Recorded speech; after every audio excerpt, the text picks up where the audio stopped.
Hey friends, this is Jake again. Today is day 4 in my How to Make a Friend series. And in today's tip in How to Make a Friend is to learn skills with other people. Learning skills on your own is just a everyday endeavor.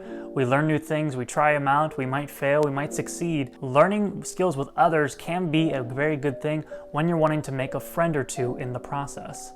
I think this is why websites that provide discounts for events and things that are near you, like different venues, artistic things, cooking classes, sewing classes, card games, book clubs, all that stuff. I think that's why those websites thrive so well. It's because there's a lot of people out there searching to do something that's low cost, but also it interacts with other people and provides a new experience, and maybe you can learn a skill or two in the process. Making friends in this process can be scary at first because you're surrounding yourself with strangers and you might not have that person that you can go with originally. But learning skills with others lets others know that you're vulnerable in that moment because you're all saying, we don't know how to do this. Let's try to do this together and see if we can come up with something good. That experience alone will increase your vulnerability, your transparency with others to let them know that you're not very good at it and they're willing to say, I'm not either, and you're willing to learn that together. It's a pretty nice experience to know that you both can be transparent in that process together.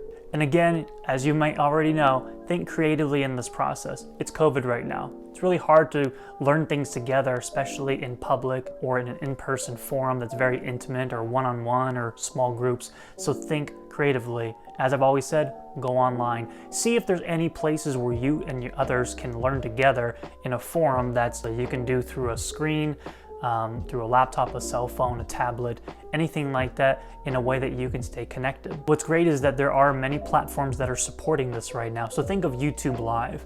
There's a lot of people that are holding cooking classes, exercise classes, classes to do a lot of different things. So just think about your interests. Go back to my other videos if you're kind of curious about how to list out your interests. And then from there, you just join these classes and see how many other people are joining. What's even great is that there might be some local classes that are being performed online, but they're close to home, they're in your community. So you can go to Facebook, Instagram, and all these other social media platforms that actually tags people that are nearby. And sometimes people can let you know like, hey, I'm located in this town. And that tells you that there's other people who have found interest in that class, so you can learn a skill with them. On the one hand, you're learning a skill, but on the other hand, the hand that you're more focused on more is that in that process, you're getting this extra thing. You're developing a friendship. You're working on your social skills. You're learning how to communicate to people. You're learning how to listen. You're learning how to input that information, to process it, and to output the results and what you're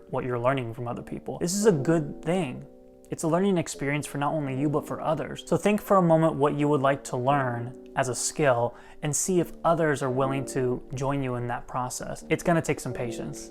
It's gonna be very hard at first, but the patience is gonna be worth it, and taking those actionable steps in the meantime. And again, as I will always say, look at the alternative. Really think about, if I don't try this skill today, or any of these other skills that I'm hearing from Jake or all these other people on social media or other therapists, if I don't try these today, what's the alternative? I can sit here and again tell myself I can't do it. Or I can give myself personal complaints and saying, you're not good enough, you're not this, you're not that. And I do have other videos that can work on thought process, whether it's for depression, and I even have videos that can talk to you about anxiety as well, especially during the pandemic, which can bring on a lot more other added stressors because you're complex, I'm complex. It's a very layered experience when it comes to the individual. And the opposite of the alternative is taking what I'm saying into consideration, at least minimally, and to ask yourself, is this a big risk for me to go out there and try to learn skills with other people? Maybe so.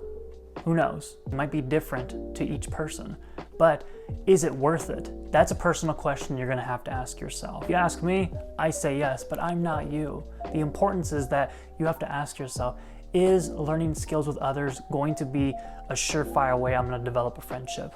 Who knows? I know for a fact you won't develop a friendship if you don't try something. It may not be this video. It's probably going to be the next one or the next one, maybe something else that'll inspire you. But I hope that this video can give you at least a pinch of inspiration or an idea or a sense of encouragement or hope for your future that you can develop your friendships with. I really do hope that for you. Thanks again for tuning in. Again, I really appreciate you checking out this channel. It really means a lot to me that you stuck around to hear me all the way to the end of the conclusion. I really hope that these tips and tricks can help you out when it comes to your own personal mental health journey and connecting with people and feeling isolated less often and more connected more often. I think that's the goal here. And as always, take care.